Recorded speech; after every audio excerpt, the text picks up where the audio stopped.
Hi everyone, this is the Lighthouse Lady. Today I'm going to show you a few more of our knives, a couple swords, and a couple bayonet and scabbards. This one is a Civil War replica, a bayonet and scabbard for a black powder musket.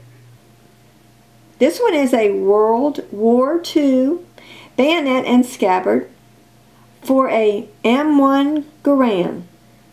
This one is a Vietnam era bayonet and scabbard for an M16 AR-15.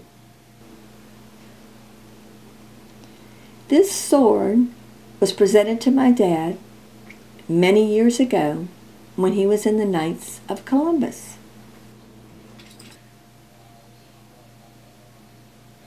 And several years before he passed on, he gave it to my husband.